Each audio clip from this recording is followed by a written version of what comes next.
All right, today we're going to do a ranking of all of Metallica's albums, and these albums are going to be the official studio ones. I'm not doing any of the live ones or the collaborations. I was going to do, Garage Days and the other Garage Days ones, but I kind of voted against it the last second. So before we even start, let's see, are you guys hearing me? I can see people in the chat right now. Enees, how's it going? Justice for All, Twisted Helix, good to see you guys. Sean, can you hear me?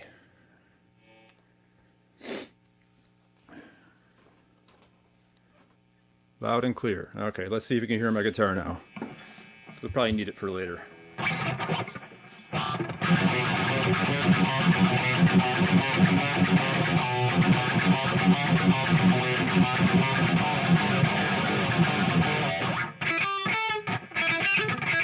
Where'd that go again?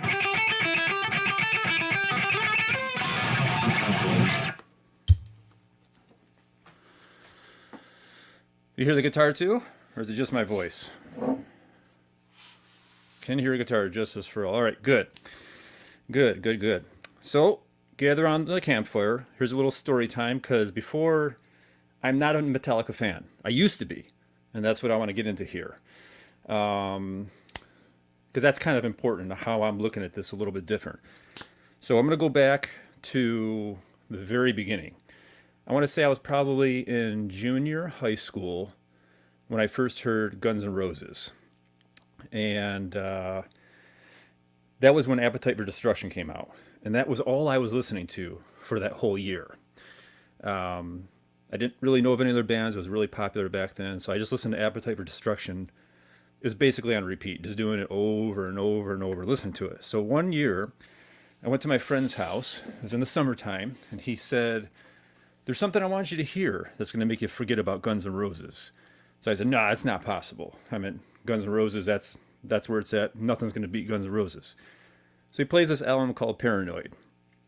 And obviously, it's Black Sabbath. At that point, I thought, wow, this is so different from... I knew it was kind of outdated compared to Guns N' Roses, but something sounded so dark about it that I just couldn't help being attracted to it. So, like he said, I basically stopped listening to Guns N' Roses, and for almost a whole year, I just listened to Paranoid over and over again. The concept of different albums didn't even come into my mind. It wasn't like, well, if you like this album, you should go on to this one. It was just all I had was Paranoid, and I just listened to it over and over again. Same thing. Next year, I go back to the same friend's house, and he says, well, I got something else for you, and it's going to make you forget about Paranoid. I said, no, that's not possible. That's not going to happen, because Paranoid, there's nothing better than that. So, let me check out some of the chat right here if I'm missing anything. I want to hear a quick little fun fact about how Hardwired influenced one of my favorite bands when we get to it. Might be a little off topic. I'm asking ahead of time. Yeah, sure. When we get to that album, we'll talk about that. Definitely. So, he plays this song called Battery, and I cannot describe what that was like for me when he first played that, because that was, I went from Black Sabbath to, Metallica, and when he played that, it was like, I'll try to think of like an analogy. When I was like 7 or 8, out by, I remember there was like a pine tree at the corner there. And under the pine tree, I saw something. And I looked at there, and it was like this crumpled up magazine thing. Well, it was like a Playboy or a Penthouse or something. I don't remember what it was. But I remember grabbing that thing. It was some naked woman on there. And I was 7 or 8, and I was like, oh my God, what is this? But I was really fascinated by it. So I put it in my pocket. I brought it home. And what I did was I put it under my mattress so my parents wouldn't see it, because I knew I wasn't supposed to have it.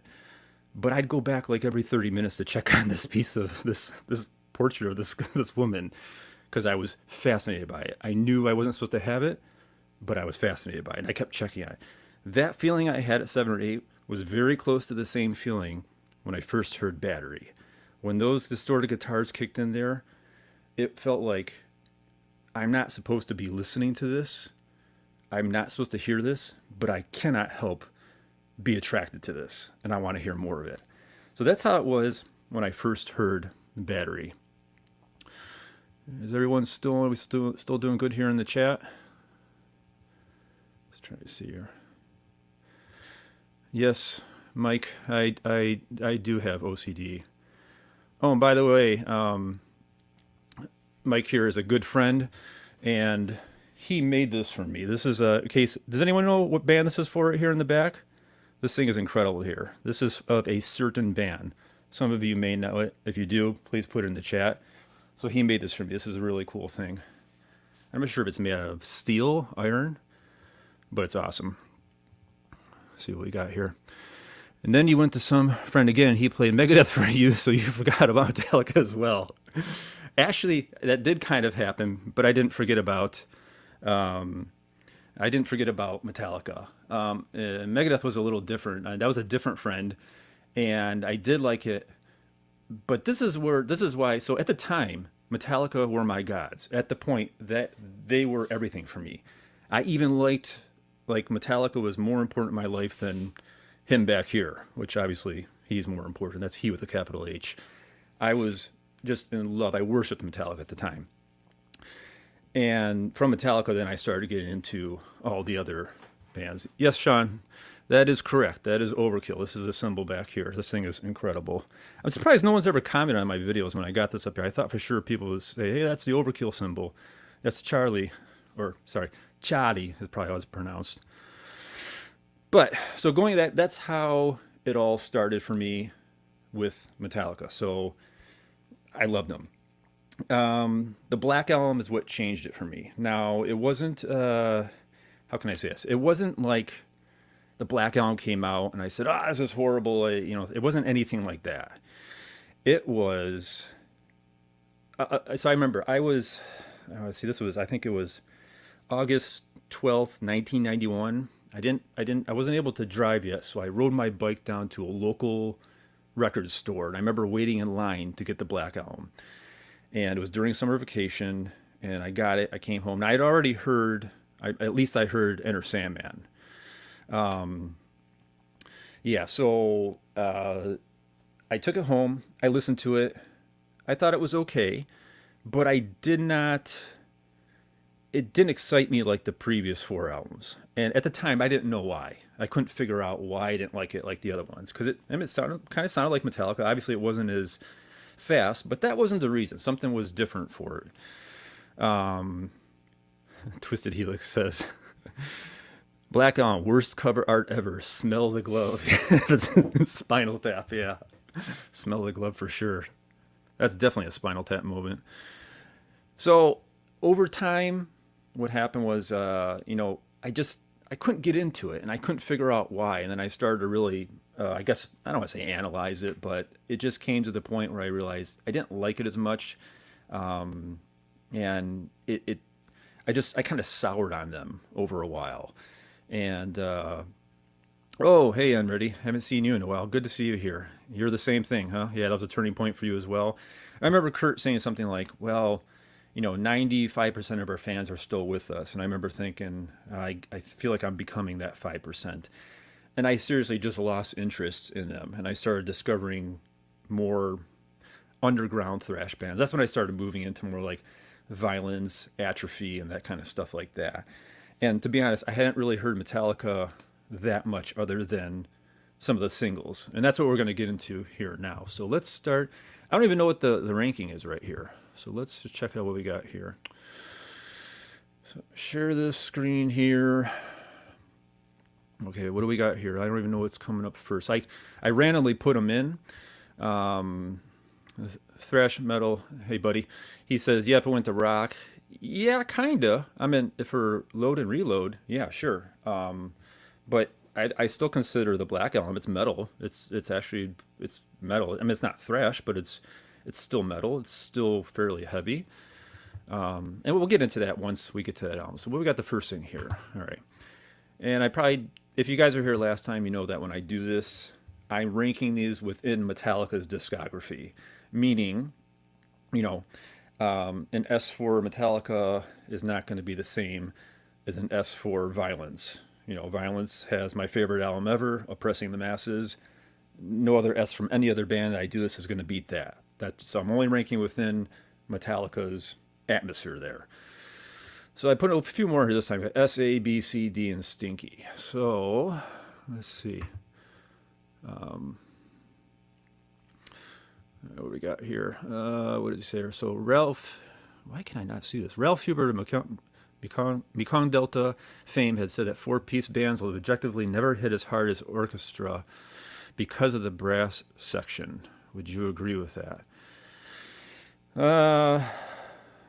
When you say four-piece bands, you're talking like in a rock band? Because of the brass section. I mean, the more players you have, the thicker it's going to sound. That's for sure. So if that's what you mean by hitting harder like that, I guess I would agree with that.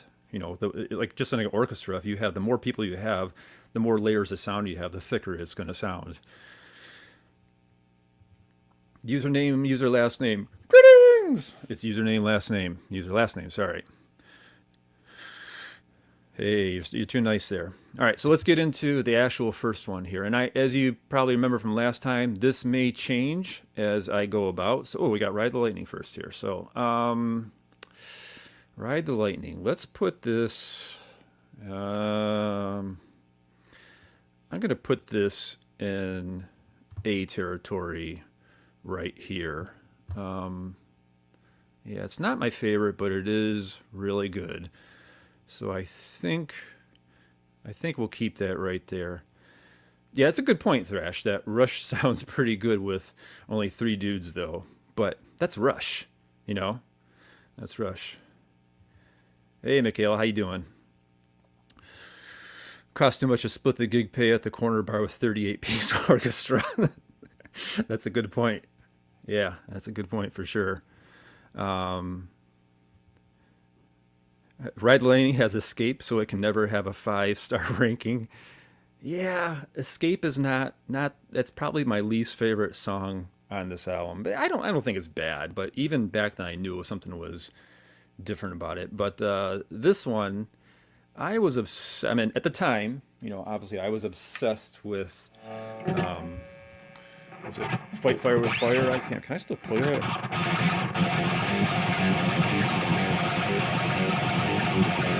that? That thing was back then. That was just, I mean, the speed on it. That was just unbelievable. I could not believe how that was back then. It's just unbelievable. Let's see. Justice for All says Ride the Lightning for me was slightly above Master of Puppets. Basically, Ride the Lightning is just Master of Puppets with more diverse emotion and slateless, dragged out songs. That's interesting. You say that. I kind of have I want to say slightly opposite take. But I have to kind of wait till we get to Master of Puppets first before we talk about that. And the sound back then, I mean, there was a huge difference. Obviously, you know, I'm kind of obsessed with sound. You guys know that's part of how the channel goes here. I'm always talking about whether I'm trying to improve someone else's sound or doing the original, the remasters.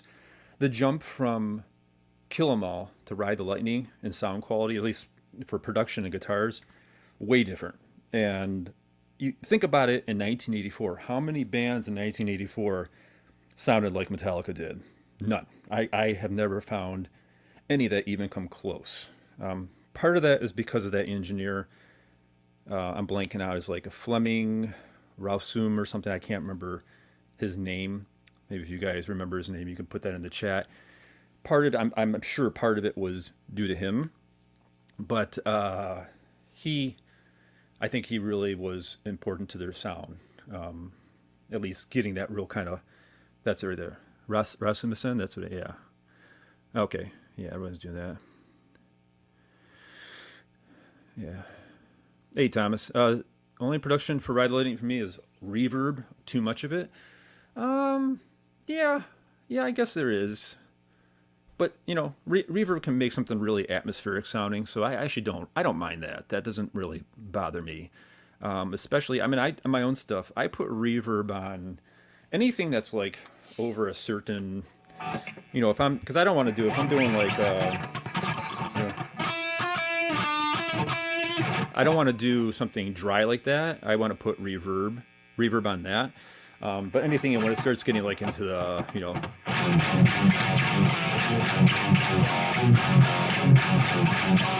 I don't want reverb on that stuff, the kind of heavier stuff. And you guys might have seen that recently I wrote a song on My Friends Hate Me. I have tons of reverb on the clean and like the lead stuff, but the rhythm stuff I don't have any reverb. That's how I pretty much do it. Okay, what is we've got some of this stuff in here. Eni says tonally Metallica kicks ass. Yes, and that was at least in the first 4 albums. Yes, and that is a big point here, and that is how that's part of the reason, because that was my entry point, was jumping into Metallica, and the production was so much better in Metallica's albums than any of the other thrash bands. And I think I brought this up maybe in the last stream. When I first heard Testament's New Order, I was like, where's the guitars? They're so buried, and the bass sounds really flatulent, and it did not have the same thing that Metallica did. I could not get that. And the same thing with Megadeth. When I heard Megadeth, I thought, wow, the music's really good, but the production is horrible. I mean, I remember, this is kind of an exaggeration, but I said that Megadeth's production didn't even equal Kill 'Em All until Rest in Peace. So I was trying to say everything before Rest in Peace never even equaled Kill 'Em All's production, which is not exactly true. I mean, Rest in Peace sounds a lot better than Kill 'Em All. But in my mind, that's what I was actually thinking back then. So yeah, I'm starting to miss some of the comments here. Sorry, guys. Let me go back here a little bit. Kill 'Em All sounds awesome. It does for its time, for sure. And it still sounds pretty good now.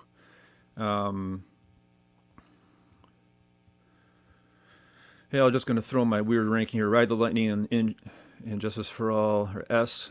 Master of Puppets and Black Album are A. Kill 'Em All is B. Load Real doesn't matter, C. Okay. So there's no DEs or Stinkies for you there, Mikhail? Twisted Helix says Kill 'Em All is better produced than Ride the Lightning. You think so? I don't think so. It's too dry sounding compared to, it doesn't sound as good to me as Ride the Lightning. I think they got progressively better. Ride the Lightning started the chugga guitar tone. Yes, it did. It got more and more prevalent during the 80s. Master Puppets really put that tone on the map. Here, any thrash band from the point onwards, like 87. Yeah, that is very true. It took other bands to check up. And I do like those How It Should Have Sounded, and I did for the For Whom the Bell Tolls. I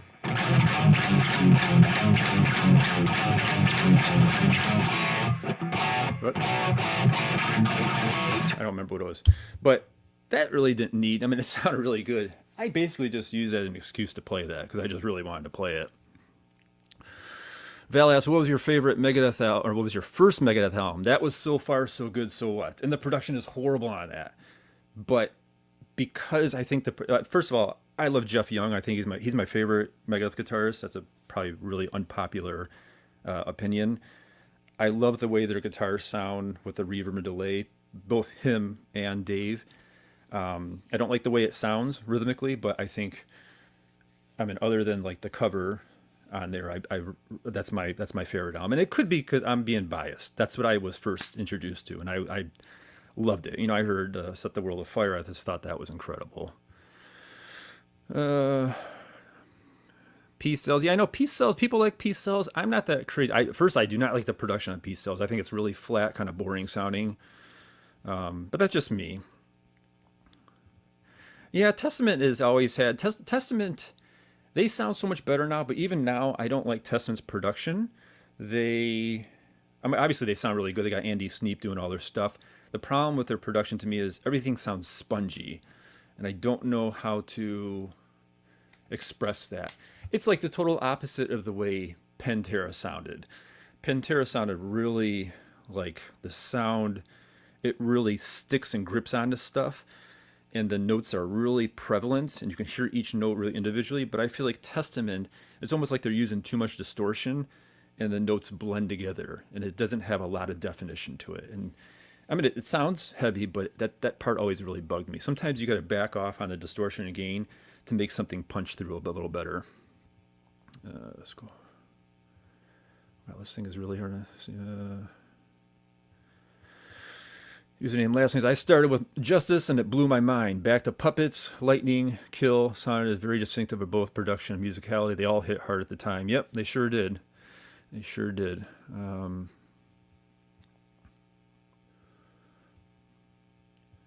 Hey, Etriani. Good to see you, brother. Late is better than nothing. Yeah, Thrash says, Into the Lungs of Hell is a great instrumental opener. Yeah, Testament can definitely get muddy, that's for sure.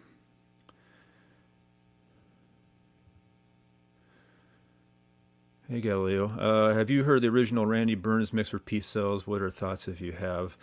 Did I put that on my channel? I don't really remember if I did or not.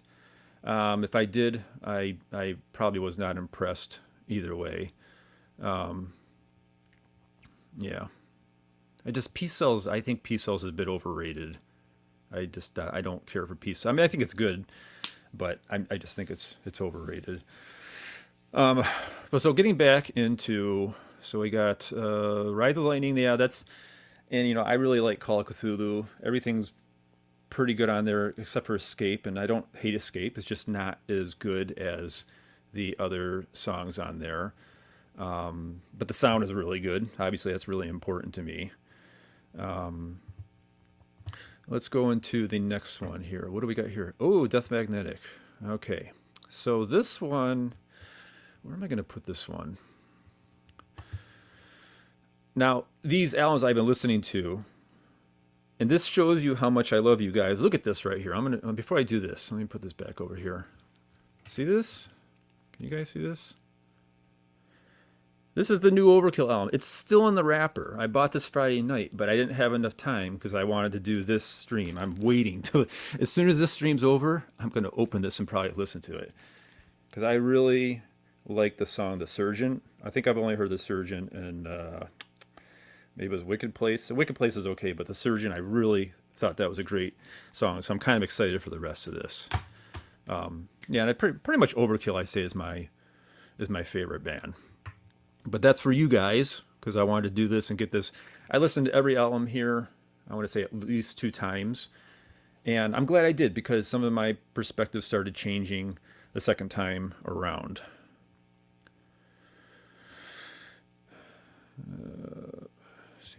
What does he say? Justice says, Ride the Lightning, the song, not the album, is Kirk's second best solo aside from one. I don't actually remember his solo. But actually, that brings up a good point, and I can't remember. God, I wish I had wrote this part down. I made notes on load and reload, but I didn't make notes about what. It's either Hardwired or Death Magnetic. I was really impressed by Kirk's solos. I mean, they never stand out to me. I never think they're bad. But maybe it was Hardwired. As I was listening to it, I turned my head a few times, going, "Wow, that part is really cool." And Kirk's solos usually don't do that for me. I never think they're bad. Like I don't get the kind of criticism he's getting on one of the newer songs off 72 Seasons. But I was really impressed, and I want to say it's Hardwired that he had some really good solos on there. So I think he kind of gets a bum rap. Yeah, the wah wah's a bit too much, but it doesn't really. I never really noticed it till people started talking about it. Let's see, what is Thrasher's? I love Peace Cells, but maybe it was because they had awesome videos on Headbangers Ball at the same time. And the Sick Jackson. Yeah.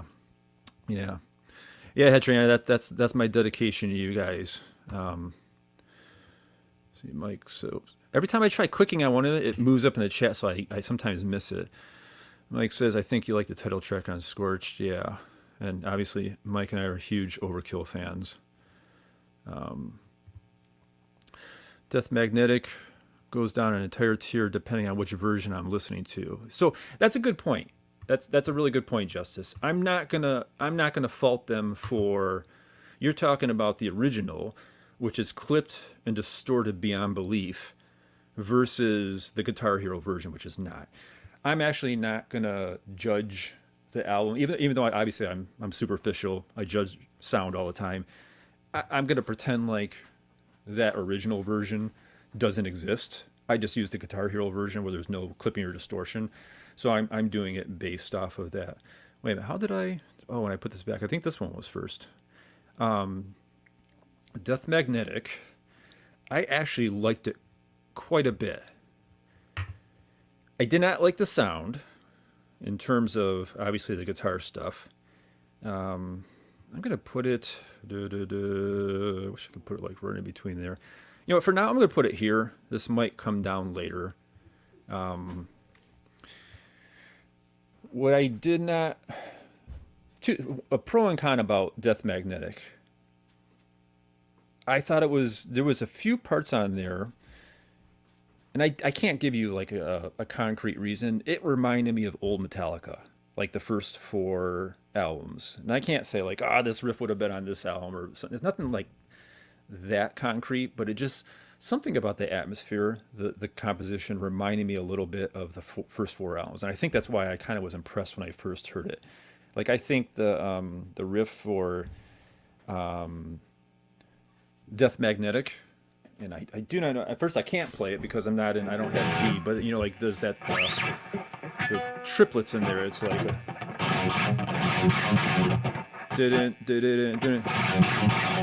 I can't remember how it goes, but I was thinking when I heard that, I'm like, oh, I want to do I can make that sound better.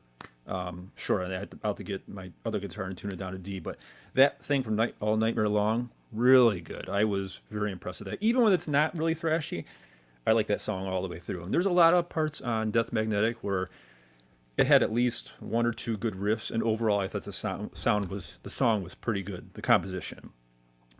What I didn't like about it is they're using less distortion now and less gain than they used to, like say on And Justice for All. So that is kind of a bummer for me, because going back to what maybe it was Mikhail said this, Metallica, maybe it was Enes, I think said this.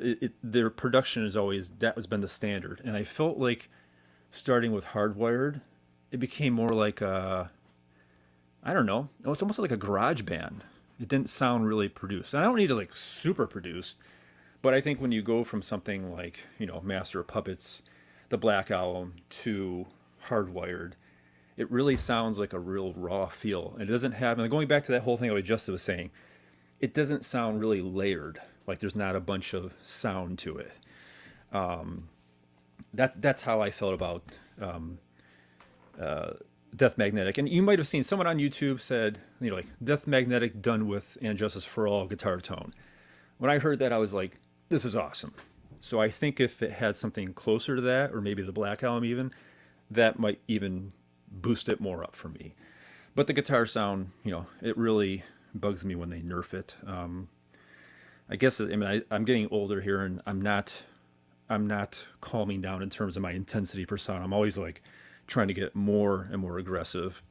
That's probably because I'm immature, though. I'm missing some of these comments here. Give me a second.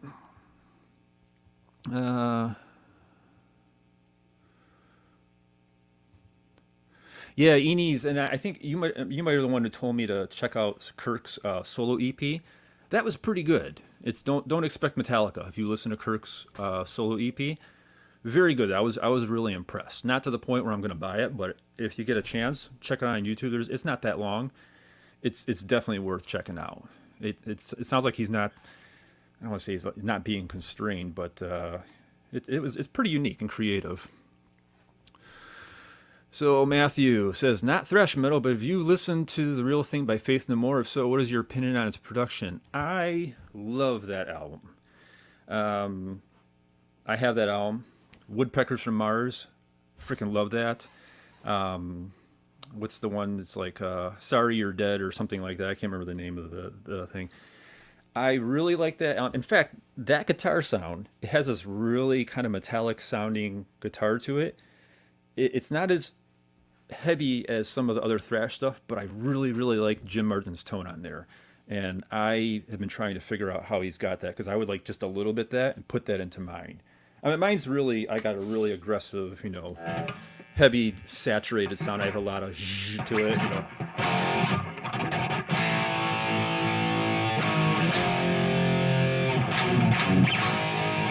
Which is good. I'm actually pretty happy with my sound, but I feel like Jim Martin's guitar sound on there, it's got this kind of real metallic sound to it. I don't know the way to describe it. It actually literally sounds like metal. I like that, and I want to know how he did that, and I could never figure out how he did that. So, but yeah, I love that album. Even the parts that are not metal. I'm a big Mike Patton fan too. So I like also Phantomas and Mr. Bungle. I'm actually considering going to see Mr. Bungle is going to be playing at the Fillmore in Detroit because I'm in Michigan. I think it's like September 12th or something. I don't know. And Scott Ian's playing with him too, so I am considering that. But yeah, I think the production is good on the album, especially for its time. I haven't listened to it in a little while, but I think I remember it sounding pretty good. Username is your last name. Just what did it say here? What was with that original release? It was the best modern Metallica album, but the worst sounding by far. I guess you're talking about Death Magnetic there. Death Magnetic, aside from Unforgiven 3, yeah, I thought all the tracks were good enough. It was funny because, as I do these streams, my family has to listen to this music over and over again. And, so I told my wife, like there was another Unforgiven. And then later on she made a joke like, what do you listen to Unforgiven 3? And I said, actually, yeah, I just found there's an Unforgiven 3 on this track too. And then we both started laughing, which I can't really fault them because, Overkill did the same thing on the original albums. There was like Overkill 1, Overkill 2. And Mike, correct me if I'm wrong. I want to say Evil Never Dies on Years of Decay is Overkill 3. Is it? I can't. They might have even done a 4. I can't remember. So I can't really fault them for doing Unforgiven so many times. Hetriani says, let's get up. All Nightmare Long was great. My favorite was Judas Kiss. Yeah. And if you check out Hetriani's channel, I think he did a short where because he has the ability to sound a lot like Hetfield. He plays and sings at the same time, and he did the chorus. The chorus for Judas Kiss is just unbelievable. That's like top tier Metallica right there. If the whole album was like that, it would be in the S ranking for me. There are, like I said, there are parts in Death Magnetic where I'm like, oh, this is so good, but it just doesn't hold the same way. Wes says I'd rank them all as terrible. You'd rank all Metallicas as terrible, so they all get in the stinky one. So who is your band that you like then? Kale says, now that's a hot take. I don't know which one's a hot take, though. I don't remember what part it was. Justice says, bands like Morbid Saint gave me the attention span of a goldfish, so 90% of Metallica's discography sounds like a slog. Now, yeah, if you never heard Morbid Saint, that is one intense band. It reminds me, I talked a little bit about Razor, the Canadian thrash band, kind of along those same routes there. It's like Morbid Saint is almost like Demolition Hammer. They're so intense, the thrash, they're like bordering on death metal, but they're not quite into the category of death metal. Hey, Blitzface, how you doing? All right, so let's go back to ranking here. Oh, okay, so we got the new one here, 72 Seasons. Where are we going to put 72 Seasons? This, I'm going to put, it's really hard here. Now, Justice for All was telling me that, I guess apparently, if you put two bands at the same rank here, the one on the left, that's slightly better than this one. Which I probably will, I'll agree with that right there. I've listened to this album, let's see, I want to say 3 times. Some of it I heard more than others. I did if you guys saw my short, I did the You Must Burn one,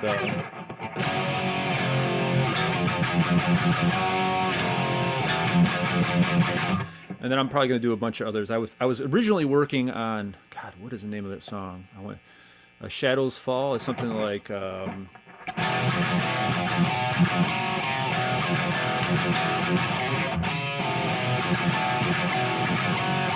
something like that. I can't remember, but I'll go back and probably do a bunch of those because those are starting to get a lot of traction on that.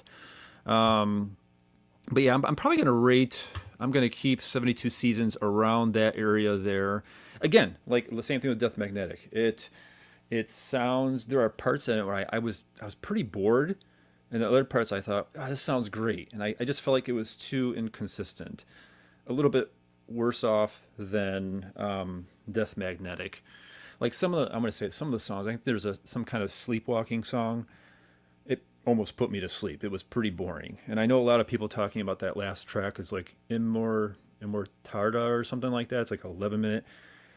It was like, that's Mastodon. It just sounds like Mastodon to me, which I'm not a fan of Mastodon. So it was like right there, there's two tracks that I just had no interest in at all. But there was other stuff on there that are good. Yeah, so it's pretty good. I mean, it's pretty good. Just compared to other stuff, it's not quite up there. Like I said, I might take these both down a step later, depending what happens when I start ranking the other ones here. Let's see what else we got here. I'm a big fan of Jim's tone, probably my favorite guitar tone. There's a cut track from The Real Thing called The Cowboy Song. If you haven't heard it, give it a listen. That's cool. No, I did not know that. I never heard of that. I'll have to check that out. I bet you it's on the Japanese version, if there is a Japanese version. Justice says, 72 Seasons. My favorite tracks were Screaming Suicide, Lux Eterna, Room for Mirrors, and Crown of Barbed Wire. The rest are just okay, aside from, we're in that one is a slug. Yeah, I kind of agree there. The title tracks for me were okay. I mean, not the title, but the singles they released were just pretty good. I liked Lux Eterna, Screaming Suicide, not quite as much. Mikhail says, by ranking, oh man, I missed it. By ranking, no, it was terrible. Oh yeah, the hot take. I started listening to metal with Metallica and Megadeth. Got the crazy technical thrash, death brutal, death metal, but I won't even rank Metallica as stinky. Yeah. And Eni says 70 seasons just okay. I can see that. Hey, Stacy, I'm not sure how to pronounce your name. I like the new mask. Yeah. I was gonna put like I don't know, like a red thing going across it, like this is the lemon itself, but I just got lazy and never got around to doing that. Just the same there. So Sean says, I'd also rank Magnetic higher because I feel it's a nice diversion from their catalog. Then 72 came back to the path. Yeah.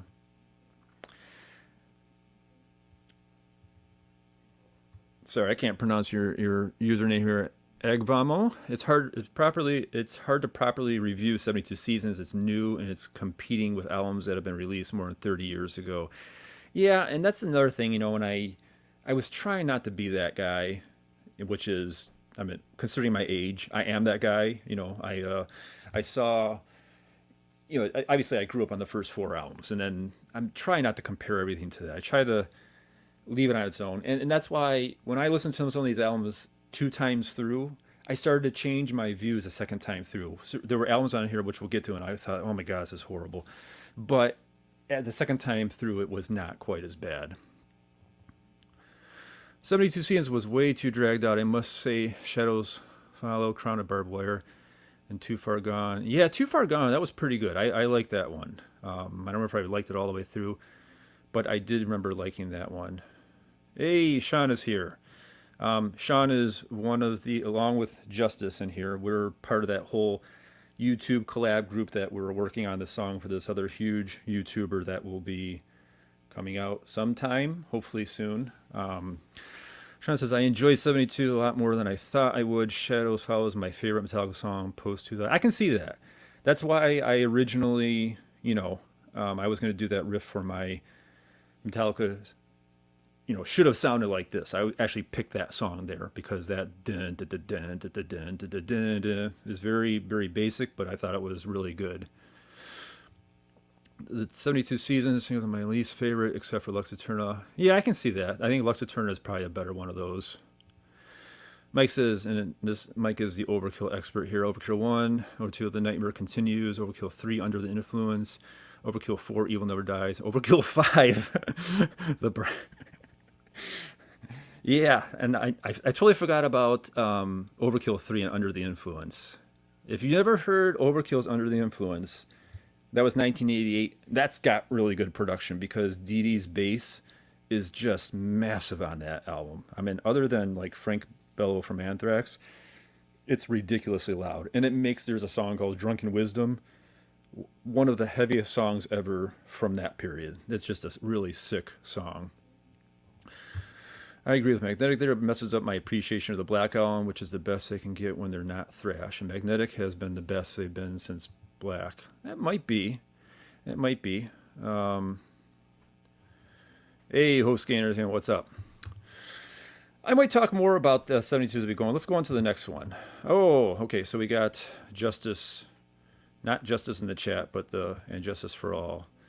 This is going to get up. Here's the thing. Can I have more than one S tier? Is that possible? Or do you got to have just one? I think you can have more than one, can't you? For me, this is an S tier album. Despite what people say about the lack of bass, I do not agree.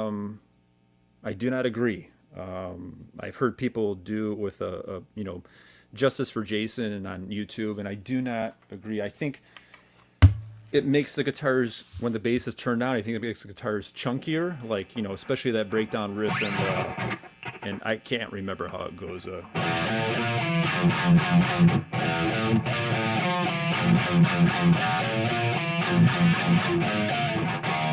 Something like that. I remember that, the breakdown and blacken, stuff like that, that real chunk in there. I feel like that is not affected by Jason's bass. I'm sure they could have, if they went like a route like Dee Dee Verney and made it more clanky, they could have, brought it up more and it would not have taken away the chunk. But when you make bass too loud in a production, that will take away from the chunk or the chug. And I was really surprised. Here's one thing. I don't know if this is a hot take or not. I know the whole Justice for Jason, that's a hot take thing. I'm fine with that. I can see why people don't like that. I've heard people say that the guitar tone is thin in Justice for All, and that is ridiculous. Because, just like you heard right here, it's got that real bassy. You can't be thin if you got a lot of bass. It's a contradiction. And go on YouTube. There's I can't remember if it's a whole album or one song. It's like guitars only from And Justice for All, and you can just listen to it. It's so thick sounding. It is so thick sounding on there. So when I've heard people on Blabbermouth, I'm on Blabbermouth a lot too, and the people are saying like, "Oh, the guitar sounds thin." No, it does not sound thin. I don't think we have the same definition of what thin is. It's chuggy before even chuggy really became a thing. I'm messing up some of the stuff here. See, host says Justice was an ambitious and technical album, downright beautiful at times, but it overall sounds thin to me. The overall, if you think it all sounds thin overall, but I don't think the guitars sound thin. Sometimes Lars's drums are a bit, well, a lot of the times they're really loud. Actually, yeah, that reminds me, and Sean, who I don't know if you're still in the chat or not. I can't see who's in the chat or not. I can just see you guys popping comments. Remember when it first came out, Sean was saying that bass drum is way too loud of Lars in the 72 Seasons, and I agree with that. On certain equipment, when I listen to it, his bass drum is ridiculously loud. It should not be that way.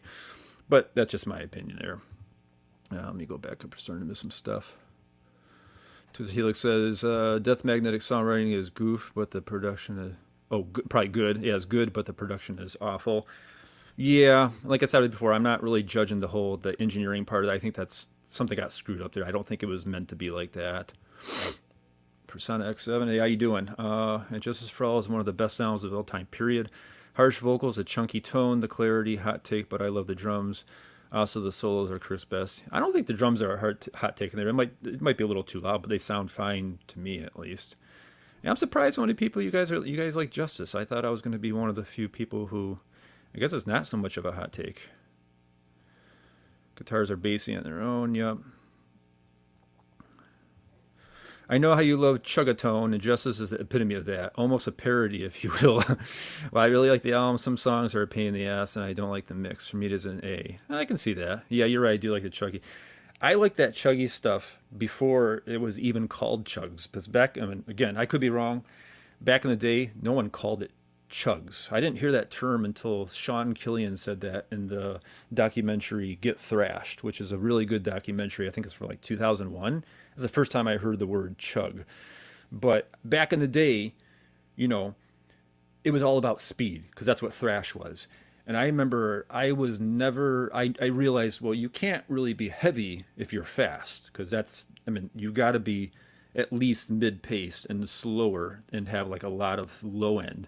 And if you're going fast, you can't really capitalize on that low end. So like when I heard Skull Crusher by Overkill, it was like, This is ridiculous. It is so heavy. I mean, it's like they wrote a theme for Godzilla. It's so disgustingly heavy. It's a great song, by the way. But yeah, I can see this. Short is strong. And just for all bottom of the B, huge props to Lars on his album. Definitely his best work. Dyer's Eve. Yeah, Dyer's Eve is really good. One is really good too. Val says palm muting. Don't dumb it down. Call it a chug. Yeah, but I think for people who play guitar, obviously it's palm muting. But for the general audience, they understand chug because it's like a onomatopoeia. It sounds like a chug chug chug chug. So. Just listened to 72 Seasons, had a big laugh about that thick bass drum. Yeah, it's that's a thick boy for sure. It's a little bit too thick if you ask me. Kind of takes away from the rest of the mix. But let's get back into there. Okay, so we got Kill 'Em All next. Kill 'Em All is definitely my least favorite out of the first four. And I can't blame them for this. It obviously it's kind of like that mix of that proto thrash or that pre stuff before they really started getting into thrash. The production was great for the time. I loved it for the time. I'm gonna put it here. Yeah, it's not as good as Ride the Lightning. I wonder if I should even put it like right here. Never really like Whiplash doesn't really do anything for me. I know people really like that. Four Horsemen is just kind of okay. Jump of the Fire is okay. I really like Phantom Lord. I like Phantom Lord and Metal Militia. Those are two of my favorite on there. God, I don't know if I should put it here or put it here. You know, for now I'm going to put it here. And then, because, you know, based on what Justice had said, if you're looking at B is not equal. It goes, you know, from left to right is better. So Kill 'Em All is better than Death Magnetic, which is better than 72 Seasons.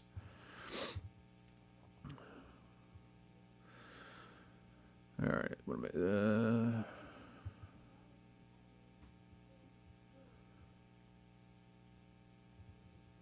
By the way, really quick, I realized recently that Holy Moses actually probably invented clank bass and not Overkill. Listen to them in Slaughterhouse. It's a year before Under the Influence.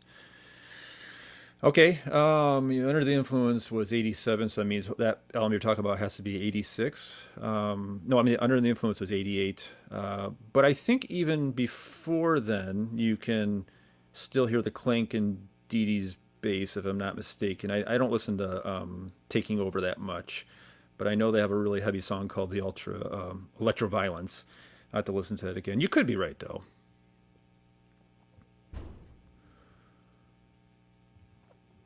It has Blackened and Dyer's Eve, which is the definition of thrash. It's got groovy stuff as well. Also has One and Live to Die and Downright Beautiful, perfectly balanced. Yeah, that is true. That is definitely true there. Okay, what does Mike say here? Here's a secret, which many may not know. Lars loves his kick drum so much that he has a subwoofer mounted under his drum seat, so he literally likes to feel his own foot shoved up his own ass.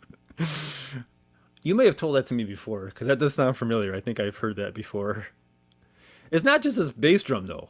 I mean, some of the, what was it? I can't remember if it was it was Death Magnetic and Hardwired. The snare drum's too loud. It's ridiculously loud. And, you know, recently they like to do like that. And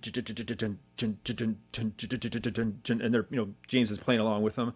I can barely hear James. All I hear is like the clanking of the drums. Too loud.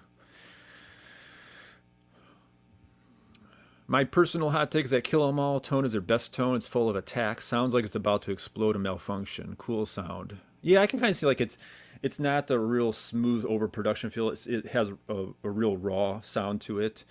I can definitely see that. Yeah, see, Seek and Destroy doesn't really do much for me. I mean, the ending of it I like, but that's about it. Kill 'Em All is my favorite album from them. The aggression, rawness, and attitude is great. The mix is surprisingly the best from classic era. You can hear every instrument good enough despite the production. Yeah, I don't think it's got the best mix, but actually, all four of those albums sound really. Actually, I don't know. This is probably not a hot take. I actually think that the Black Album is one of the best mixed, not produced, best mixed albums ever. The balance in the Black Album is just unbelievable.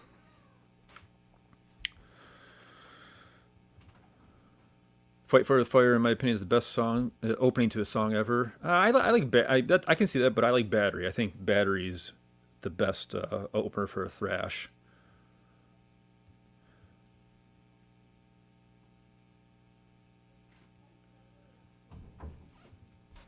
So Galileo says, I would honestly say the opposite. Kill 'Em All has a really light-hearted, thrashy feel that is very strongly inspired from the stuff before. It actually feels a bit like Anthrax at times. Okay, that's interesting. I never thought about it like that. Okay,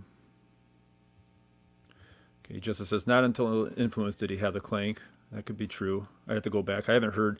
I don't usually listen to like the very first two Overkill albums that much, to be honest.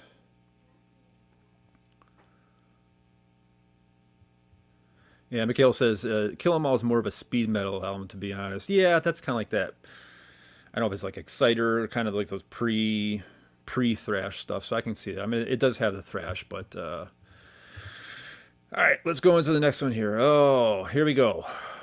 God, I hope Sean's still not in the chat here. He's not gonna like this.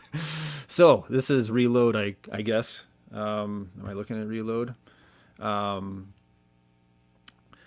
Reload for me. Oh, geez. When I first heard it, it was definitely a stinker. I could not believe what I was hearing. Yeah, I know, Sean. I know you said it. As I listened to it a second time, it got better. I'm contemplating. It still, I think, is bad. It. Let me just keep it here for now. I will say, is it Sean? Didn't you tell me that wasn't Prince Charming your favorite song on there? Because I remember I'm listening to Reload and just like for 3 or 4 songs, just being like, "Oh my God, when is this going to be over with?" And then I heard something and I said, "Oh, that's pretty good." And I think it was Prince Charming, if I'm not mistaken. And I believe that's a song that you said that's your favorite song by them, if I'm not mistaken. So I had that feeling like, wow, this is different from the rest of it. But overall, yeah, I just could not. Yeah, okay. Sean says, "Yup to that." Hey, R2R3, good to see you showing up. Hope you're feeling better there, man. So thrash, speed metal is what we called it before someone called it thrash. Now I don't think that's exactly true. If you listen to, and Justice will probably be able to give more light on this, but speed metal is a little bit different than it. Speed metal is like that kind of pre-thrash stuff, like Exciter and that. As far as I know, I don't know. I can't say what the difference is, but I've always heard it to be different. I never really cared to do that.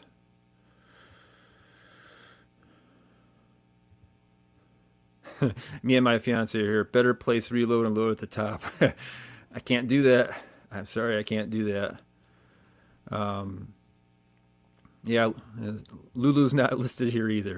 And I didn't, like I said in the beginning, I only did the main ones. I didn't do any kind of live. I didn't do any kind of, what is it? The EPs. I considered Garage Days because growing up I listened to Garage Days a lot.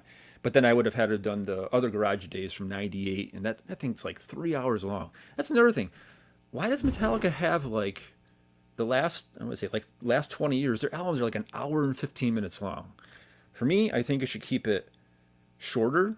Like I feel like Rain and Blood, 36 minutes. That's what an album should be. I mean, there are exceptions, but overall, I like a shorter album here. All right. Okay. Let's see. So Hetriani says that Prince Charming was my favorite too. Yeah, I can see that. That was definitely a better song on there. Yep, people seem to like Prince Charming, so you're not alone there, Sean. I liked it too. Criminally underrated. So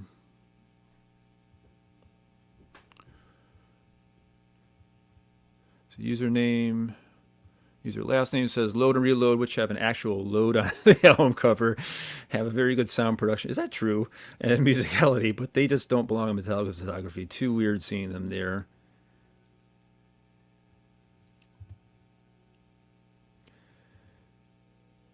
Yeah, see, Is that it, Alyssa? Alyssa says that Megadeth were known as speed metal all through their first three albums. I don't know about the first three albums. At least the first one, I can see. Again, Megadeth's first album sounds more like that kind of pre-proto thrash stuff.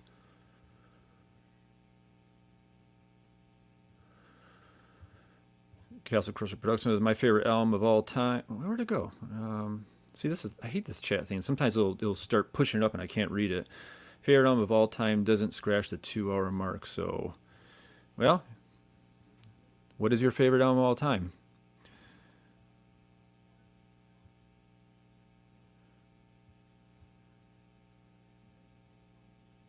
Yeah. Okay.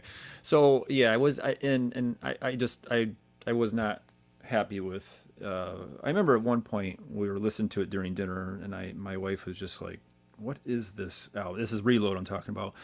And I said to her, I felt like I'm trapped in like a bar down south where the jukebox won't stop playing this particular song. Like that's what it made me feel like. I mean, there's like some real like country type songs on there.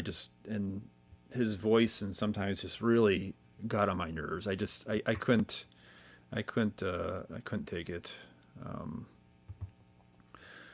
but let's go on. Oh, we got Load right after that. Okay. So Load was definitely better than Reload. If we're gonna do this, I'm either gonna do this or this. And I got some notes here on Load that I did here. Um, what I notice sometimes, especially on Load, like I would notice like Hero of the Day, it starts off horrible, but then it got really good towards the end. So it really had this weird juxtaposition there that I was constantly going back and forth. I would judge a song right off the bat, which I shouldn't have done, and then I would hear the rest of it and go, "Oh, that's actually not so bad." Um, hey, it's a sickles. If that's how you pronounce your username there. In the '80s, genres were pretty loosey goosey. Halloween were a death metal compilation back then. Really? Really? Okay. Okay, Sean says Load B for me. Yeah, I mean, it's not going to get that high up there for me, but it is. I did like it better than Reload. So another thing is like in the '90s, especially on the Load and Reload, and I sometimes felt like James was almost imitating Danzig the way he was kind of yodeling. I don't know how else to say it, and that actually kind of makes sense because they grew up on the Misfits and they liked Die Die My Darling and all that kind of stuff. So that's certainly understandable. There's a good song on Load though called "Wasting My Hate." I again, the composition I was really impressed with that song. I was really like that one. Again, the sound I really couldn't take the sound on Load. It's the sound on there is like I'm using what they call a boost pedal here. So like if I turn off my boost pedal, it's like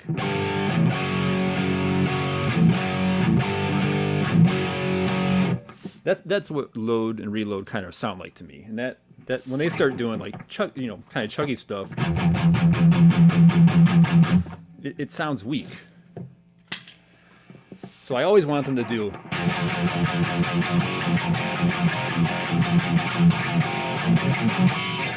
But that's just me. That's my own personal thing. And again, going from stuff like and Justice for All to that stuff, it's too.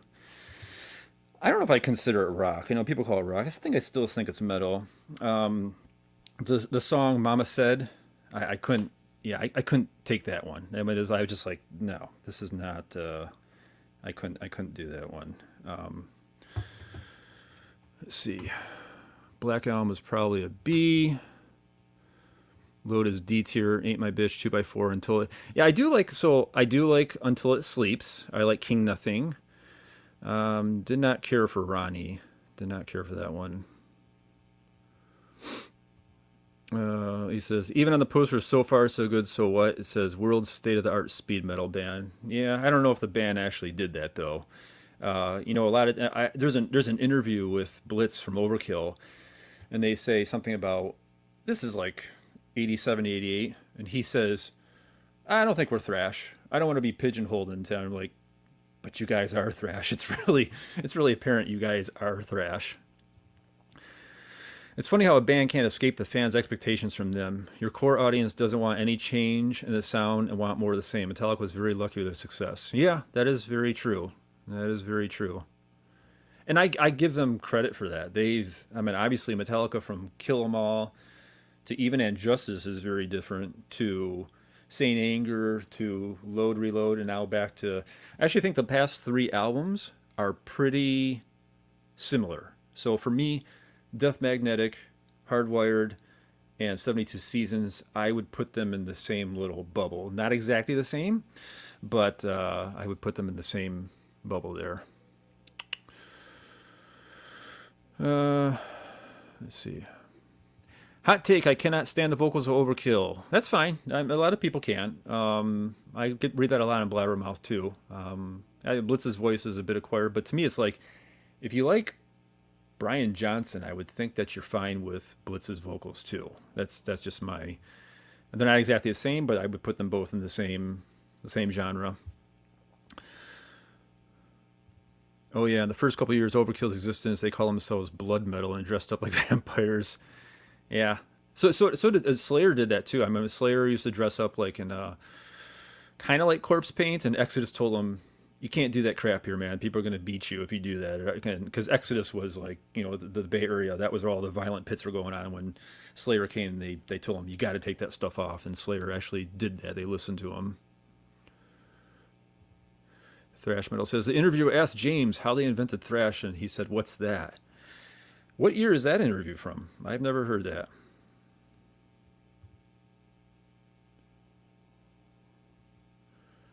All right. Let's see here. God, there's so many comments I can't keep with it. Hey, Flipper, good to see you here. I say Master Puppets to the Black all rank at the top for me. I can't really put one over the other since they're all different. Yeah.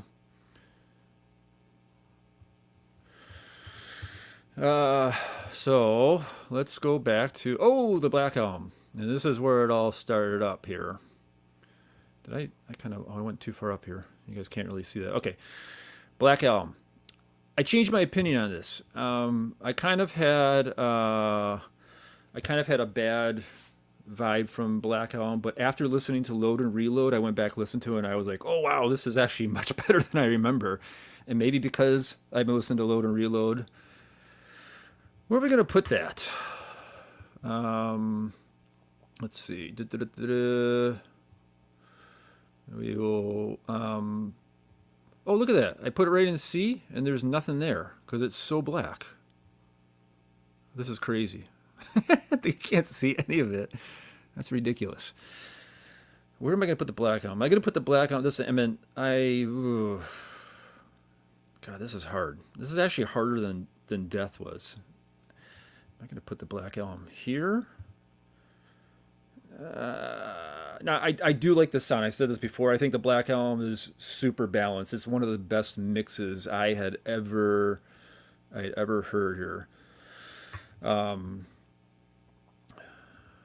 Why Sean is awesome and cool. Why the bullying? Is there bullying going on? We don't need any of that kind of stuff. I'll tell you what, Sean McNair is one of the best guitarists you're ever going to see on YouTube. Hands down. I made that video like, oh, who's better between me and Sean? But I can't hold a candle to him. And like I said in the video, I've been playing longer than he's been alive, but just straight up. You're not going to beat him in terms of skill. He is incredible. He should have been in higher up in Jared Dine's video contest there. That's just a straight up fact. But going back to the Black Album, I don't know if I want to put. I can't even see it. I'm just gonna. Damn. I'm gonna put it here for now. Now I'm gonna put it here in C, and then I might start. I'll mess with that later.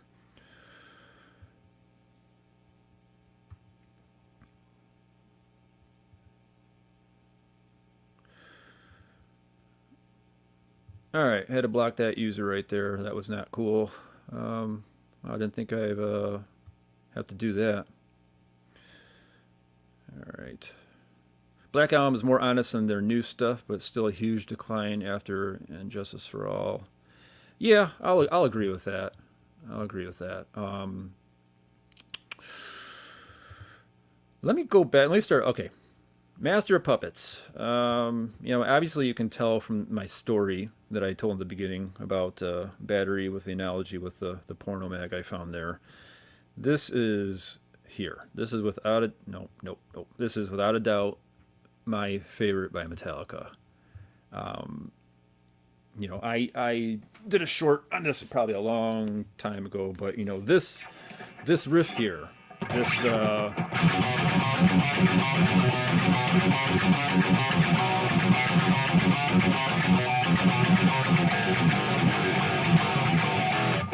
that riff there, that made me play guitar. I mean, that alone. I remember listening to that and just thinking. I mean, I used to. I remember getting in my friend's car in high school and just punching his dashboard because it used to get me so pumped up. I actually broke one of my friend's dashboards by punching it after listening to. Actually, now that was Who Tends to Fire by Overkill. But at any point, I was really wild back in high school. But that was the riff that made me, start playing guitar. Was that thing? And the funny thing about Metallica, this is crazy. I didn't realize that I didn't realize that both rhythm guitars played at the same time. Like I remember thinking, there's no way that two guitarists can play the exact same note at the exact same time, especially something that complicated. So what I thought was happening was James would be out there playing, have Cliff out there, Lars, they'd be playing, and Kirk would wait off to the side until his solo came and then walk out on stage and do the solo and then leave and wait for the next part of his solo. That's what I actually thought was happening because it did not occur to me that you could play that kind of a complicated riff and both play it at the same time. That's how I mean I know it sounds ridiculous. That'll make Kurt's job really boring and really easy. Flipper says, first album I listened to on my own, it has a special place in my heart for that reason alone. Yep, same here. And again, maybe it's nostalgia. Maybe it's because that was the first thing I heard. Again, my first Megadeth album, So Far So Good So What. I love Jeff Young. That's my favorite album. Despite the sound being so bad, I absolutely love that album. Same thing, Battery was my first thing I ever heard by Metallica.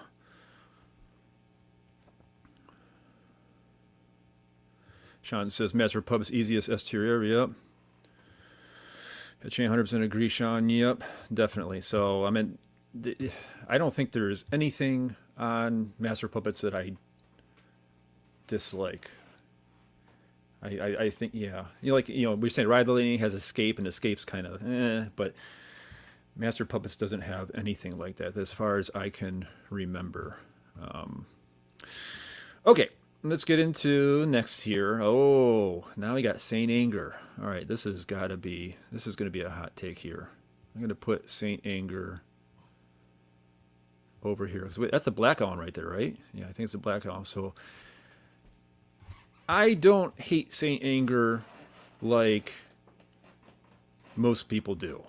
I know that snare drum gets on people's nerves. I totally get that. But as my friend Justin, who hopefully I can get him on the next stream with me together here, we're talking about Slayer yesterday, and he said the reason why he doesn't like, he doesn't mind Lars's snare drum on there, is because that snare drum is very close to all the kind of slam metal out there. If you guys know what slam is, it's like that form of death metal where it's really just all chugs. It's just like I say I'm not tuned down, so it's not going to sound like it, but it's like it's just like that over and over, and the vocals are all like,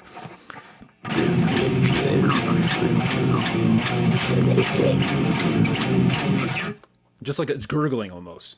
And those slam bands, they use that kind of same snare that Lars is. The difference is when Lars hits his snare on the album, it rings out like a bong, and it kind of reverberates. Whereas in those slam band, Flipper, you got it right there. Flipper says "bree," or they do like "brrr." I can't do the vocals, but that's, yeah, it's that kind of stuff. And that same kind of snare, except in the slam stuff, it cuts off really easy. It does not extend out. Yep, devourment. Yep, ping snare. Yep, that's he made a good point. So it doesn't really bother me either. I'm not crazy for the snare sound, but it's still it's okay. What does Justice here say? Saint Anger, this album is a definition of a mess, but at least not or boring like a lot of load. And yeah, I agree with that. See, I'll take something a little. The thing is, Saint Anger is aggressive, and that's the part of it that I can relate to. It is aggressive, whereas Load and Reload isn't. So I'm always going to gravitate something that's more aggressive, even if it's not. I mean, so do you guys consider Saint Anger nu metal? Because I think some people do, but I don't really consider it nu metal. Like when I hear Saint Anger, I don't think of it the same way as like Coal Chamber or Mudvayne or Olympus Kid, that kind of stuff. I don't put that in the same category. I feel like Saint Anger is something onto its own. I can see why people are making that comparison, but yeah, I don't know. Placing Saint Anger above Load and Reload has caused the collapse of my relationship. Is that the relationship with me or you and your fiance? Either way, I hope it's not going to be something fatal there. I'm sorry. I know. So I mean, death metal is actually listenable though, versus Saint Anger. And Justin brought up yesterday, the lyrics on Saint Anger are ridiculous, like the tick tock, tick tock. And again, I said it before. When I listened to I did the death one. I don't really listen to lyrics, and I do understand why some of them are pretty shoot me again, I ain't dead yet, and that kind of stuff. It's a bit cringy, but again, I'm just kind of basically listening to the music. I'm not really thinking about it too much. It doesn't bother me too much. Hey, it's Godzilla music. Is that the chugs that I just did a second ago? Production isn't even the worst part for me. It's how drowned out and tedious. I didn't really thought it was tedious. I thought it was actually I think some catchy stuff on Saint Anger, and that's why I'm going to give it some credit here. I mean, I don't know if I'm going to go out and buy the album, but the more I hear it, the more I'm able to accept it.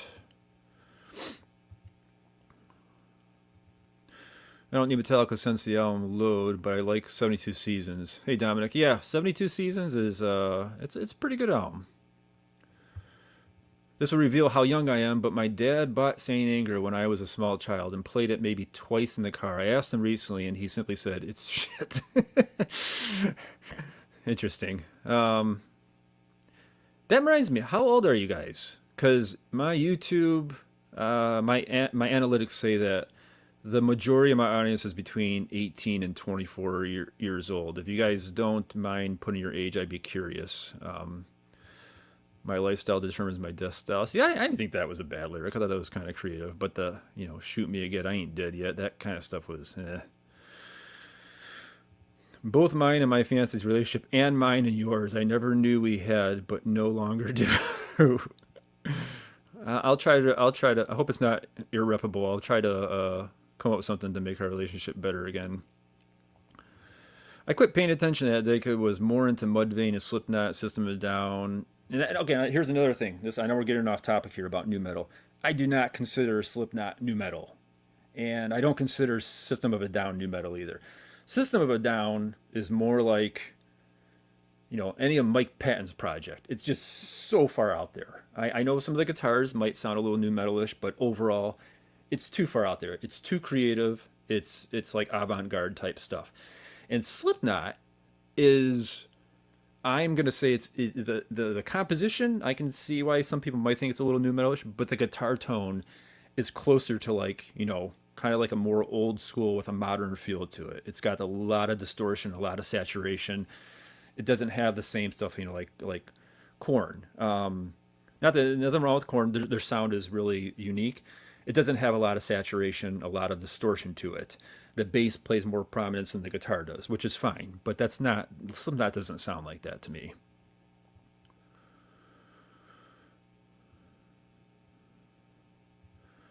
So got 30 years old, mid 30s. Okay. 18, yeah. Yeah, I already knew Sean, 24. Hetriani says old. Yeah, but Hetriani, you look like a male model. I don't care. I don't know what you mean by old. It's funny because Hetriani emailed me the other day, and he had a new profile picture, and in my Gmail account, I'm getting like these. I don't know if it's because my subscriber thing is rising, but I'm getting like these. I think they're like Chinese companies saying, we want to have you. We want to sponsor your next video, and what they're wanting me to do is like some kind of phone I never even heard of before. And I'm like, nah, I don't think so. This is not right. So Hetriani emails me and I see the profile pic and I'm like, oh, now I got male models. What is it, like OnlyFans or something? What is this? And I was like, oh, it's Hetriani. It's a good looking guy. Castle Crasher Production 16. That's cool. 19, 21, 47. Oh, you're 47, same as me. Damn. You definitely hit the gene jackpot. You don't have to wear a mask on YouTube like I do. Death Magnetic I wanted to like, but it pops on the speakers of my truck and hurts my ears. Have you tried the Guitar Hero version? It's totally eliminates that. And I did that on the channel. I compared the original with the Guitar Hero version plus any of the remasters. It's does not have that the clipped sound. Totally presentable. 25, 26. There's my buddy Mike there, 59 Ancient. Yeah, but you're like me, Mike. We still laugh about fart and dick jokes, so we're still young at heart. You got us both laughing. 46, all right, another one of the group. Genres aren't science anyway. The Cure helped codify goth rock and are considered one of the big goth bands, but then went way beyond goth rock.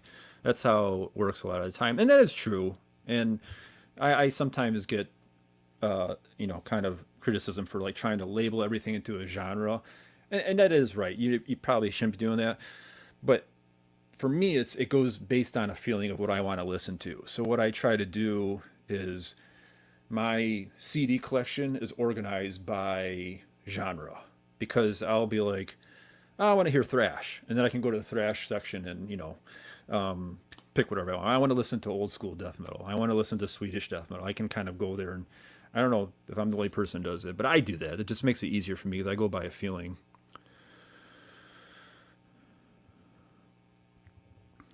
New metal rules. Yeah, I don't like new metal, but I will tell you it's definitely making a comeback. That's for sure. If you ever watch Finn McKenty on YouTube, that's one smart marketing do when it comes to music, and I think it's making a comeback. I haven't heard any new bands doing new metal, and I don't dislike it now as much as I did back then. I consider Slipknot new metal, but not primarily. I'd probably say they're the only mainstream death metal band. I don't hear any death metal. I don't hear new metal or death metal in them. I'm old too. Yeah, I think I got an idea of how old you are. I don't think you're as old as I am, but maybe you are.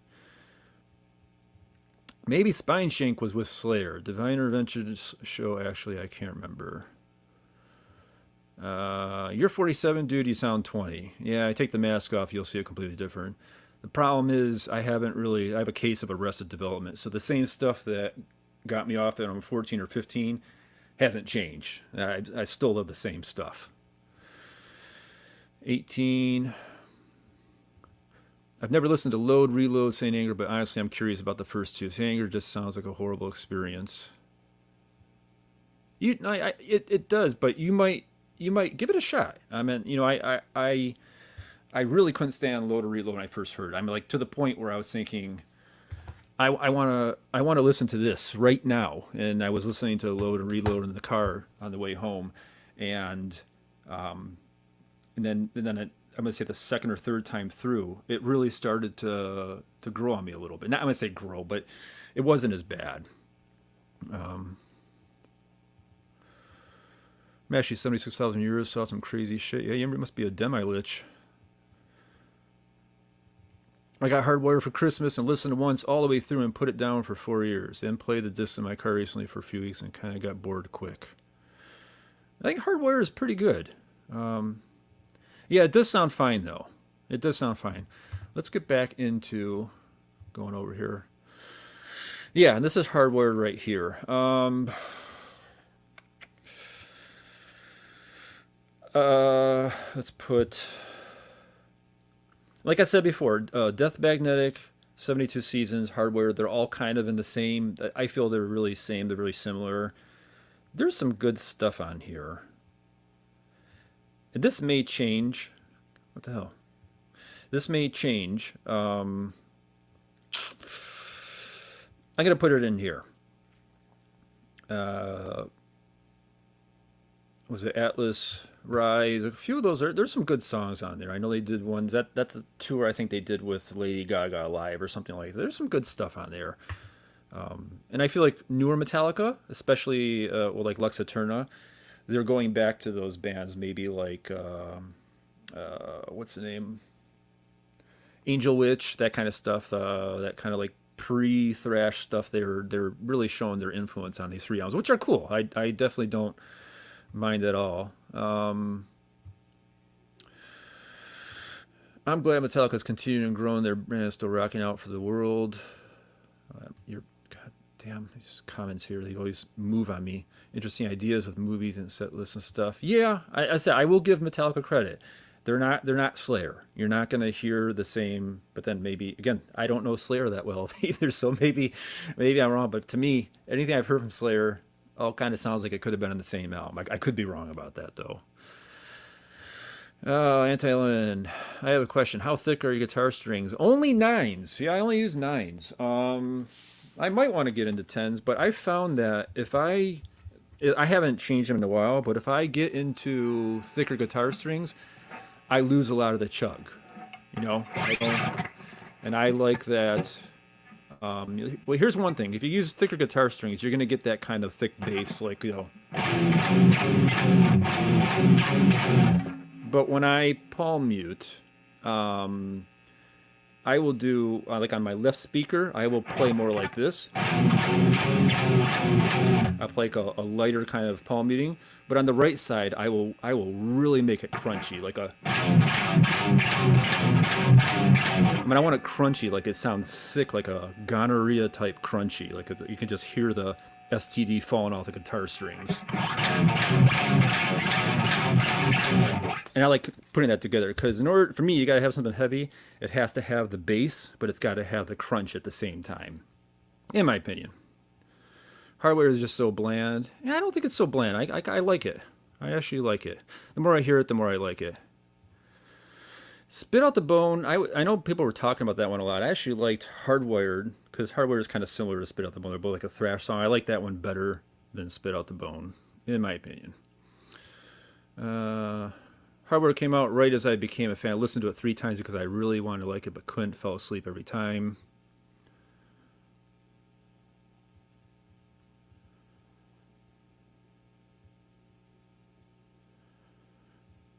Yeah, see, this is a very common thing here. Spit Out the Bone stands out for me on that album. That song slaps. A lot of people say that.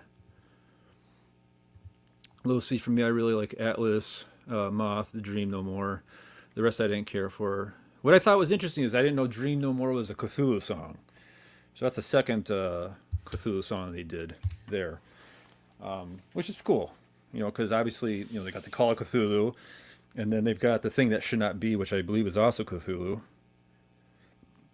If you go through the history of metal bands, Cthulhu, you'll hear a bunch. Like Morbid Angel talks about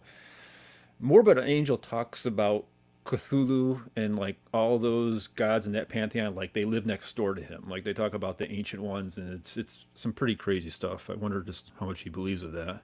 It's like, hey, dude, that's a book. That's not real. Slayer changed quite a bit. Compare Hell Awaits and God Hates Us All. Okay, this is going to sound crazy, and this is why I want to do this with Slayer as well. I've never heard Hell Awaits. No, Hell Awaits. Is that the first album? Or Show No Mercy? Wait, I'm getting confused here. All I know by Slayer is South of Heaven, Seasons in the Abyss, and Rain and Blood. That's all I know by Slayer. I know a few songs of other stuff, but I don't know much about it. And that's why I wanted to have my friend Justin come here with me next time, because he knows a lot about it and he can kind of fill in all the trivia that I don't know. Yeah, I'm planning on doing Slayer. I really hope I can get Justice to do it though. But now Justice told me, or not Justice, Justin, he told me he goes, if I come here and do this, you better do he wants me to do there's like a cover album by Slayer.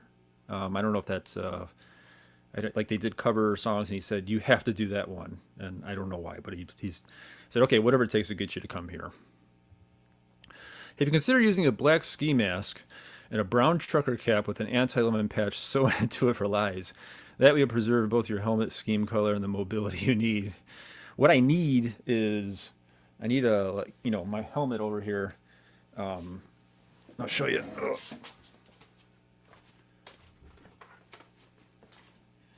So this is like, it's like you can't see, but this is a piece of plastic. What I do is I took it from like one of those like plastic, not Tupperware things, but they like you put clothes in, the real big things, and I cut it out and I heated it up with a heat gun and I bent it to kind of fit in here.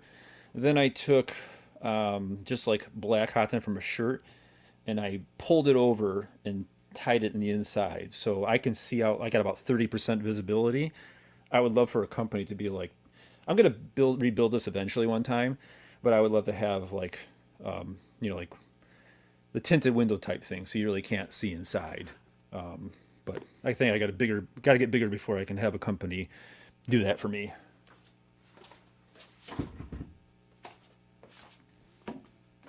All right. I put a limits on my solar flying V. It sounds killer. Huh. Oh, maybe I'm about to start getting now. Back when I did put the thicker strings on, it.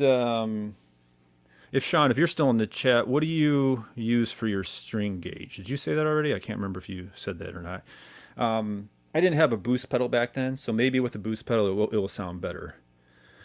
Repentless has big drums. That tone is great for some slam. Thank you. I'll take that as a compliment. Hello Waits is album number 2.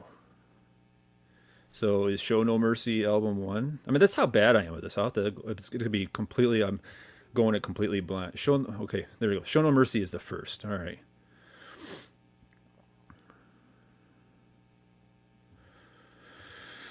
Disciple is a good track. I know that's not on the 3 that I know. I think that's probably an quote unquote newer album, like post 90s or something like that. Let's see what we got here. Hot take: SOD seasoning the Abyss is better than Slayer seasoning the Abyss. SOD is I like, obviously, if you know my channel, I like comedy in my metal too. Like Lawnmower Death is one of my.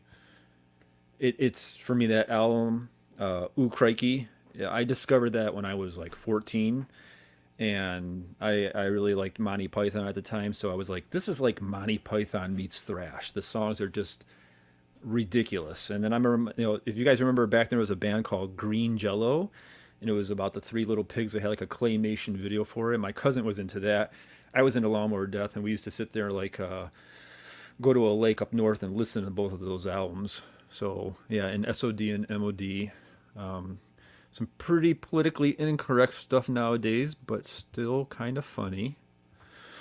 Yeah, Seasoning the Beast is good by SOD, but also Yellow Machine Gun cover SOD, Speak English or Die. All right, Hetriani, good to see you, man.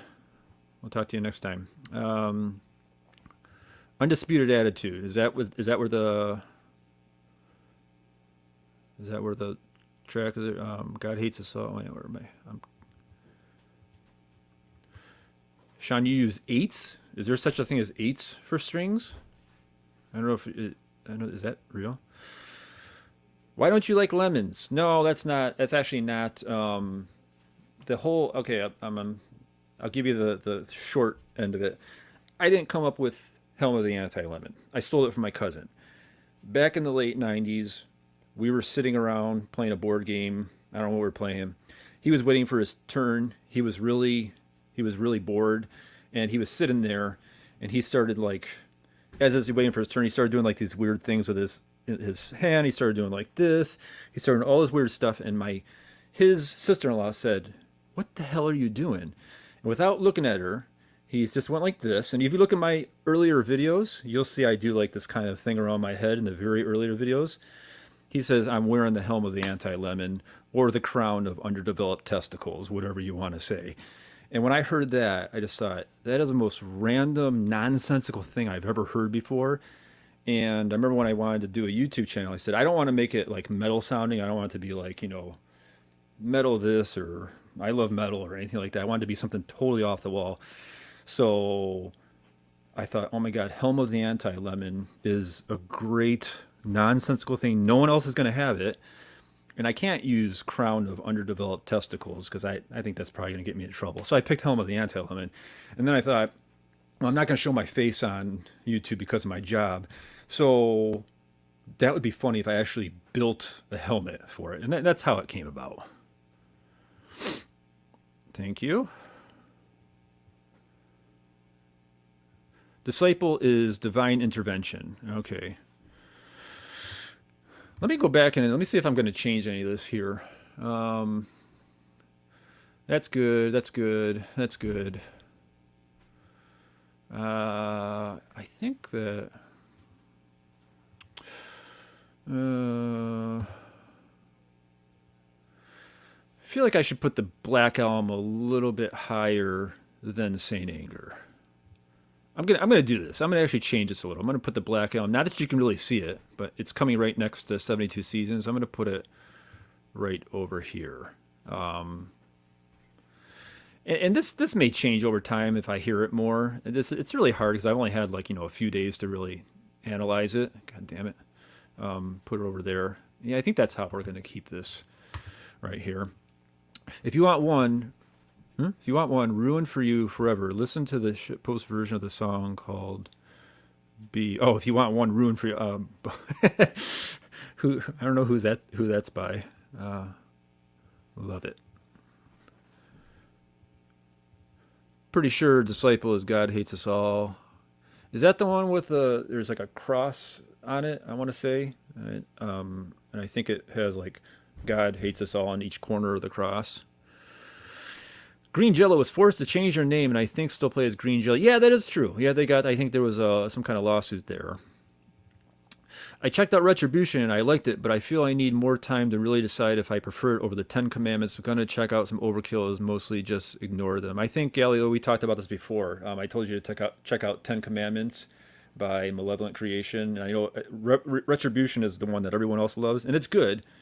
But I prefer Ten Commandments over that. Maybe Sean didn't Google it yet.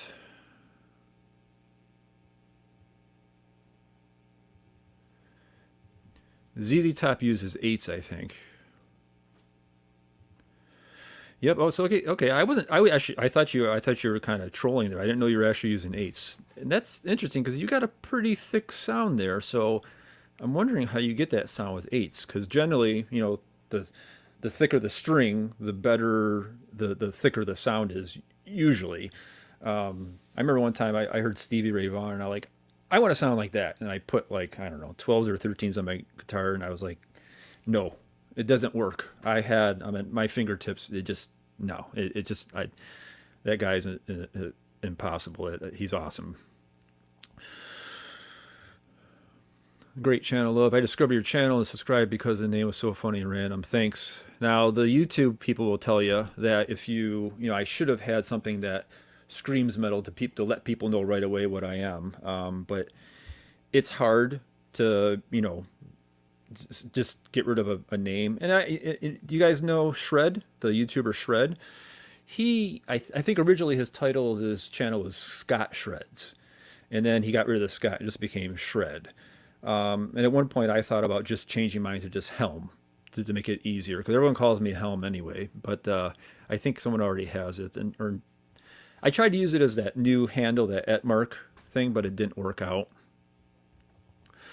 Underdeveloped testicles might fly 10 years ago, but not on YouTube these days. Yeah, that probably would not work out. Ride Line deserves S, I think. Yeah, I can see that. And I see why Black Album is S as well. Yeah.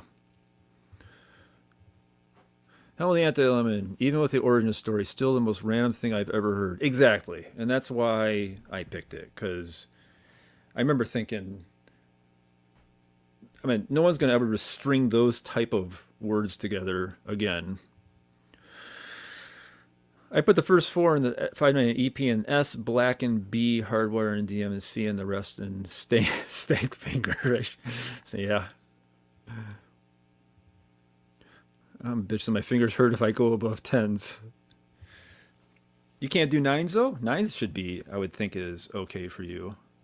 I actually have a real, you can't see it, but I have a video on here where I messed up the Floyd Rose here, and I had a different Floyd Rose plate, and when I put it on, it rose my strings, which makes it harder for me to play solos. I basically need a new guitar, and Sean, we already talked about this, especially when I do the Godzilla stuff.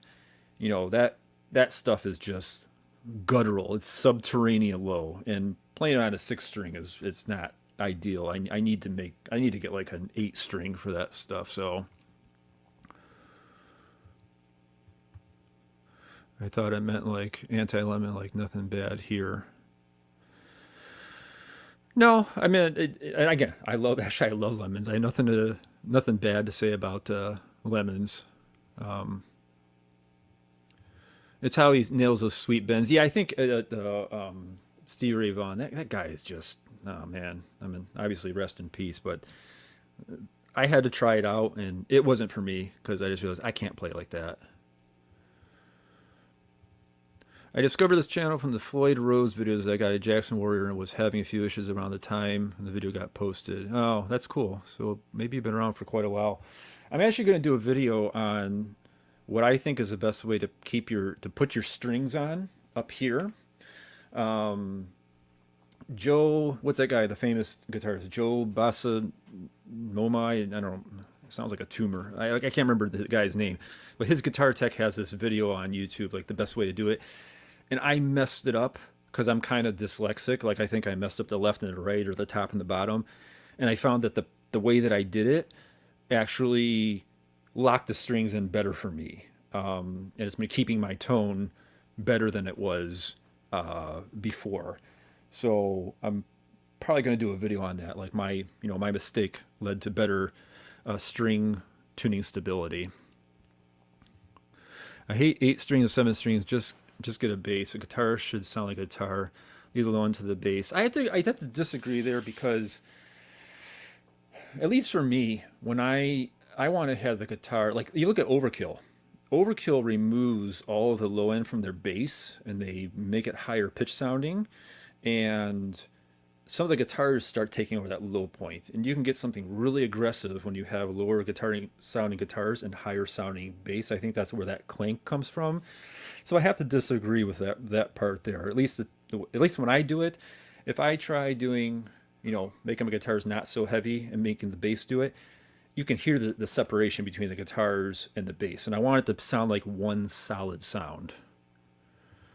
7 strings are awesome. Yeah, I really need to get one. I want to, but then it becomes, do I want to get a hardtail one, or do I want to get a Floyd Rose? I don't know.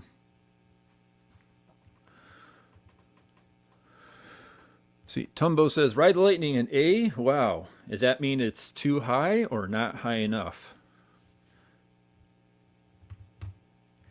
I think this is pretty good here. I think, again, this could change over time. I was about to put Saint Anger in D right above. Oh, I messed this up here. This is reload, actually. I'm sorry. Sorry, Sean, don't kill me here. This is how it should have been. Load is better than reload. I was going to put Saint Anger like this, as I was, originally thinking about it in my head as we're doing this, but I had one listen to Saint Anger last night, and that listen last night kind of put me over the edge and put me up to C. I know you guys probably won't like that. I fret and pick way too hard for anything less than 10s. Too much of a grumpy old man to change my ways. Yeah, I'm the same way. Someone has said on my channel, when I do palm muted open E's here, when I do I really dig into it, and someone said, God, it almost sounds like you're playing an F, not an E. And that's partially because I dig into it so hard. So, yeah, I totally get that. Maybe if I had thicker strings, it wouldn't happen as much.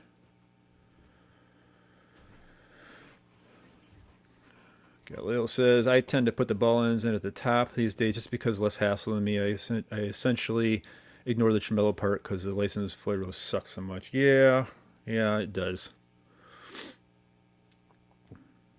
What's your ranking based purely on the album cover art? Oh, I don't know. I never really gave it a thought. I mean, obviously, I think load and actually it might not be that different from if it's just on cover art. Load and reload, they're definitely going to be at the bottom here. I don't like Kill 'Em Alls. I don't like 72 Seasons. I like the originals. Maybe again because I actually like Death Magnetic. I think Death Magnetic and Hardwire, those are pretty good. That's pretty, especially Hardwire. It looks pretty wicked there. But I kind of like the old school. I like the old school artwork, so that's pretty much it. But yeah, I think this is pretty much it. I think we can basically wrap it up here. I appreciate you guys coming on. I'll let you know when I'm going to do the Slayer one. Hopefully, I can get Justin here.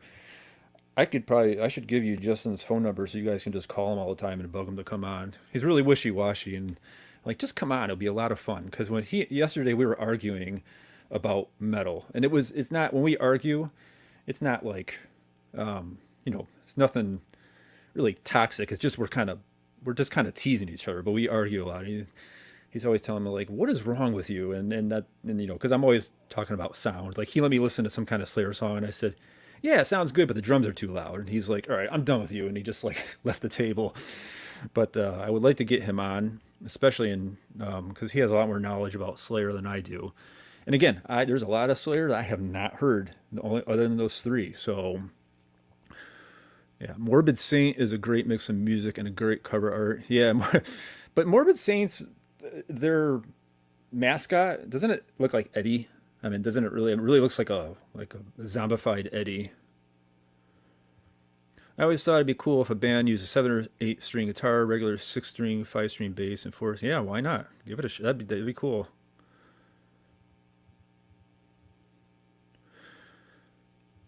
It's been a great stream. Nice talking to you all. Hope you all have a great weekend, Helm, and the chat as well. Yes, yes. Thanks to you guys for showing up. I don't get how you haven't heard all those 80s Slayer albums. No offense, no, and that's and part of that came down to the sound. I'm very superficial when it comes to the sound. So a lot of these things, when I first heard it was like '89 when the production was already getting really good. Same thing with like Exodus. When I heard first thing Exodus I heard was Toxic Waltz. It sounds really good, and then everyone kept saying, oh my God, I'm blanking out here. What is Exodus' first album? God, forgetting Exodus' first album. Anyway, they said, "Oh, check out Exodus' first album." I listened to it, and I'm like, "This is so weak." I mean, it's like the production is horrible. It's I can't take it. It's like it's so weak. It is. I need those thick, chunky guitars because that's what I was raised on. Metallica kind of ruined it for me because Metallica sounded so good. They were the barometer. Bonded by Blood. Thank you. I knew you guys would say it. I could not get into. I still can't get into Bonded by Blood. I prefer the 2008 version more so than the original. And same thing with Pleasures of the Flesh. Right after that, like that 80s drum sound that's like a Phil Collins snare was just like, oh God, I can't stand it. It's a great album compositionally. It's great, but I can't take the sound. And that was the same thing with like Slayer. I listened to Seasons of the Abyss and all that, and I probably went back and heard a little bit of Show No Mercy and just went, no, I'm out. I can't deal with it. Now that I'm older, I can kind of put past that part about the not being able to deal with the sound. I'm sure I can kind of put that aside and enjoy it for what it is. But that's why there's a lot of stuff I haven't heard because of that reason alone. I know I'm superficial, but that's what I am. That's how my channel was born. So let's wrap this up here, guys. I appreciate you coming on. We'll do this again. This is a lot of fun. I like doing it. And if you have any ideas, this is actually Justice in the comment section. He's the one who said you should do Metallica since the album's being released, which was a good that was actually a really good thing to do. So yeah, so have any ideas, let me know in the comments. And again, thank you for watching and see you next time.